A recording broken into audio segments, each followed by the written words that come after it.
The Simple Path to God, Discovering the Way Back to Authentic Faith. Father Spyridon Bailey is a priest of the Diocese of Great Britain and Western Europe of the Russian Orthodox Church outside of Russia, serving in England and Ireland. On this video podcast, he applies the teaching of the Church Fathers to modern life with reference to the Sunday Gospels. Here now is Father Spyridon.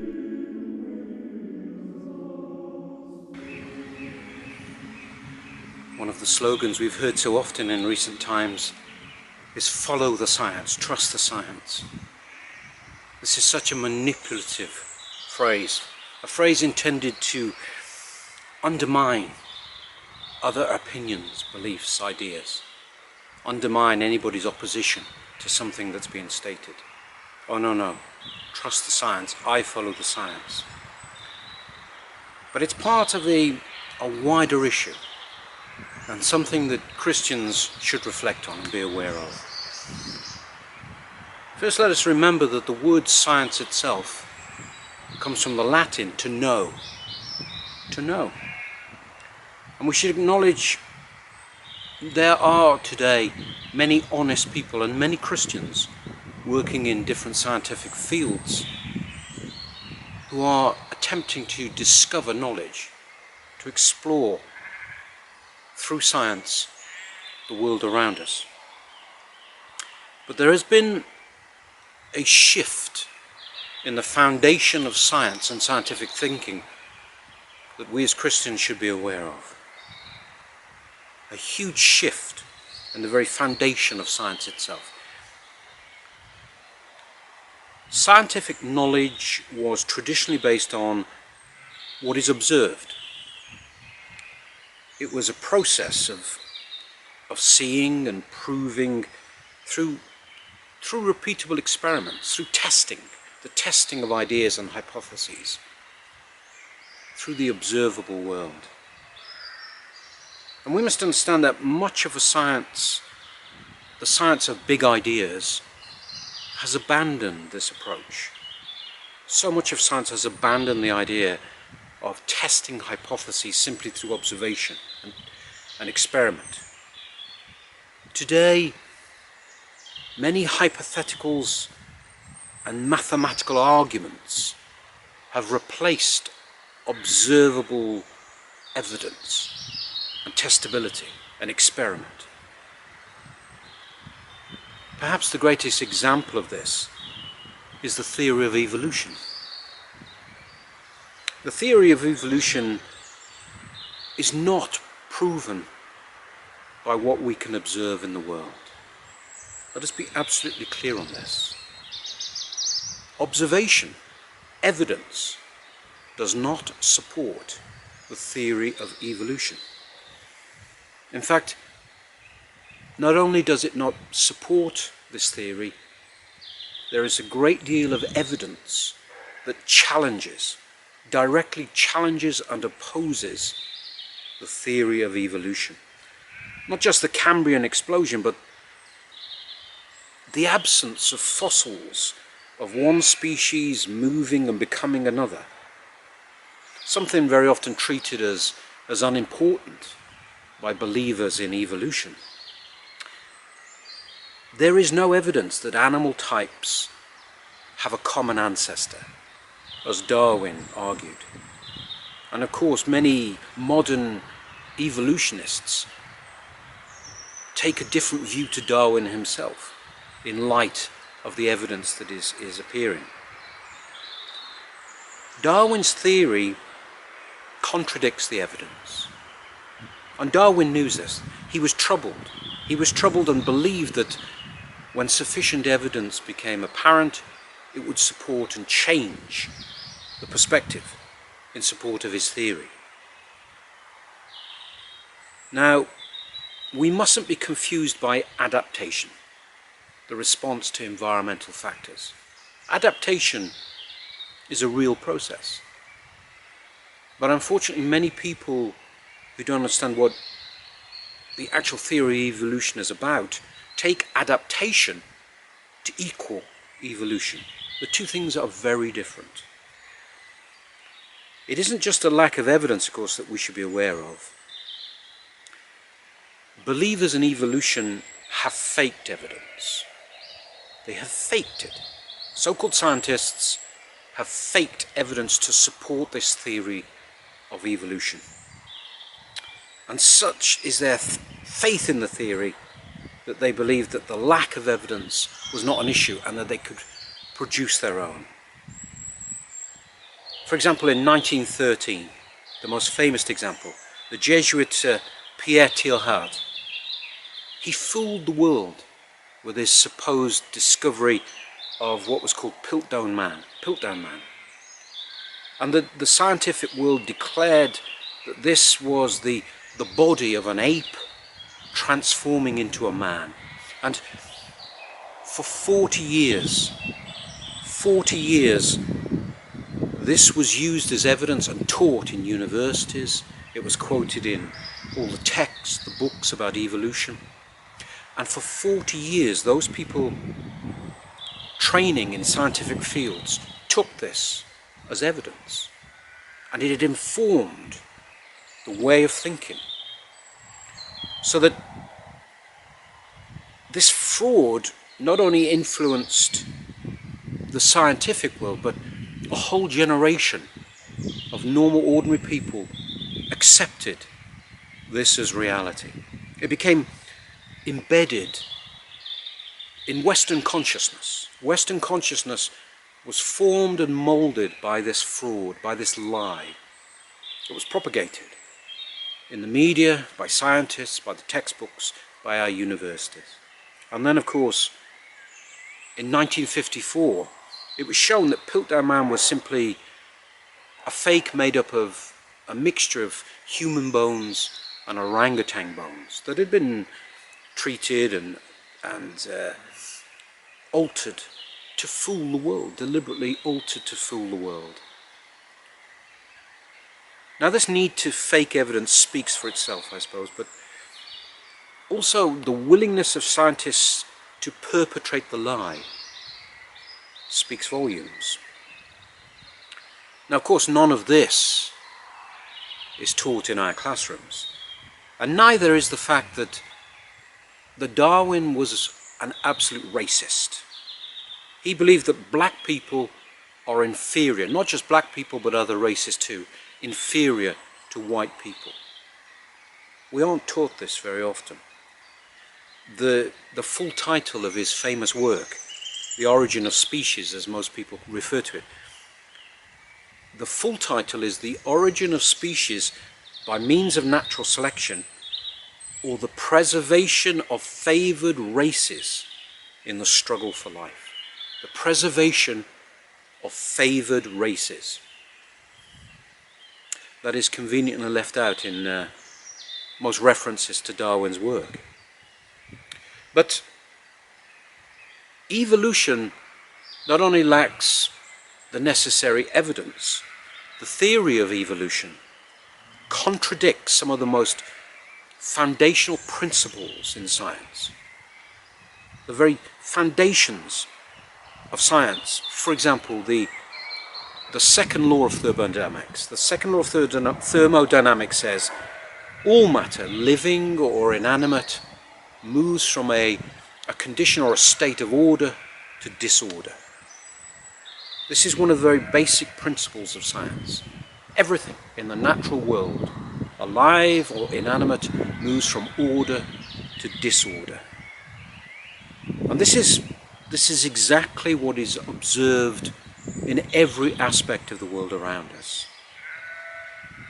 It contradicts the very notion of movement from a single cell or even gases in the atmosphere to complex creatures and human beings. Science contradicts this bizarre notion. Let us be clear then, one of the foundational understandings of science sits in direct opposition, contradiction of the theory of evolution. Now, true science demands that hypotheticals must be challenged. We don't embrace hypotheticals without evidence. And not just evolutionary theory, but so many of our modern theories, not just evolution, but Marxism, Freudian and Jungian psychology, even NASA's cosmology and this whole business of aliens, they are not sets of neutral ideas established through observation.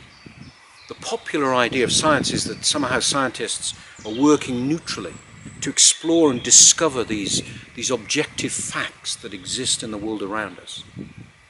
This is so far from the truth. The majority of science is driven by funding, money. Scientific discovery follows where the funding leads them. It is no wonder that we have so many pharmaceutical treatments for the common cold, and yet look at all the solutions we have for malaria. Because there's no money in saving people's lives from malaria, there's a lot of money to be made in treating Westerners with the common cold. These are not neutral ideas that are being discovered. The evidence is around us and we just discover it. They are the fruit of a desire to prove something. When it comes to the big theories, the big ideas, it isn't even money alone that is the driving factor. The principle behind the majority of the big scientific ideas that we are confronted with today is to establish a reality without God. This is the fundamental driving motivation behind many of these ideas, to prove and convince human beings that there is no God, that this reality exists without a God. And the rejection of God as creator underpins so much of this, and we shouldn't be fooled into thinking that this desire to disprove God has sprung from the atheism that we see in our Western world. The atheism taught in our schools and reinforced, of course, by Hollywood, the media, and so many pieces of fiction and literature. This atheism, yes, it is a manipulation, one of the many manipulations of the masses, of course, but those behind the attack, which is a real attack on humanity, think very differently. They do not share in this atheism that is being taught to the majority.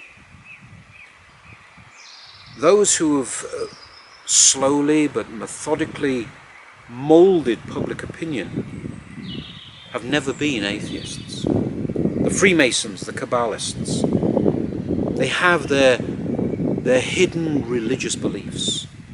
And of course, aspects of these religions, these religious beliefs, have been introduced to all the different aspects of human thinking in the West. Even, we may say, many forms of Christianity have been penetrated by these alternative beliefs. And that's why today we see so many supposed Christian groups claiming that they believe in God as a creator, and yet then saying they believe in evolution. The two are opposed. Either God is creator, or we are the product of this process of evolution, a process that denies God. And this whole process of hiding God's revealed truth is something very ancient.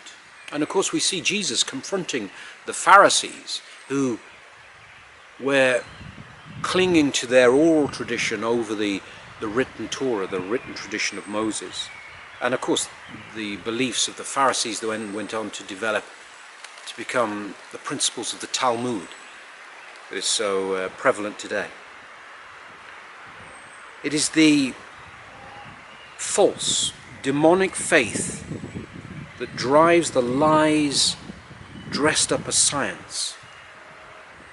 It is a demonic motivation, a demonic influence that is driving these big ideas that reject God. And the goal, ultimately, the ultimate goal is to undermine man's confidence in God's truth, the revealed truth of God. Many ordinary people don't have the tools to question whether man's science has the authority or the capacity to question even the Bible. And of course, once God's word becomes something that can be questioned and analysed, put to the test, then faith, salvation, these things are placed in risk. Once man can be convinced that there is no creator, no giver of life, then there is no judgment. Then there is no need of ethics. There is no morality, no wrong or right, good or evil. There is no objective truth.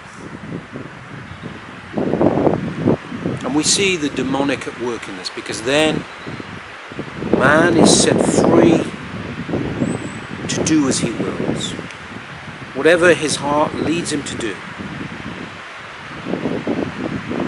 When this happens, of course, the demons rejoice. We, as Christians, must refuse these voices that have shouted in our ears from the word go, from the moment of our birth, through our childhood, through our education, on through our adulthood, to the moment we die. These voices shout in our ears, trying to lay claim to our belief, our focus, our sense of the world and reality. And we must deny these, we must reject them. We must acknowledge that it is hard to silence these voices, but it is even harder to repent of the impact that they've had on us, the change that they've brought to our heart and our consciousness. And as we do so, and we can be sure we can see the evidence of this in the comments as they appear below, the world will mock us, or the world will even pity us for clinging to God's truth. But Christ assures us that he will remember us. He will remember us before the throne of God. He will remember us before the angels, if we remember him before man. Let us shield our hearts. Let us be watchful. Let us protect ourselves from the demonic voices that bombard us in this world. And let us be at peace. Let us be at peace in our hearts, that God reveals all truth that is necessary for our salvation.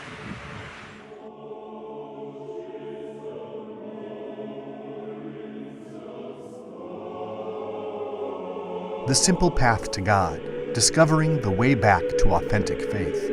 Father Spyridon Bailey is the author of several books, including Orthodoxy and the Kingdom of Satan and Journey to Mount Athos. You can email Father Spyridon at simplepath@ancientfaith.com. That's simplepath@ancientfaith.com. This has been a listener-supported presentation of Ancient Faith Radio.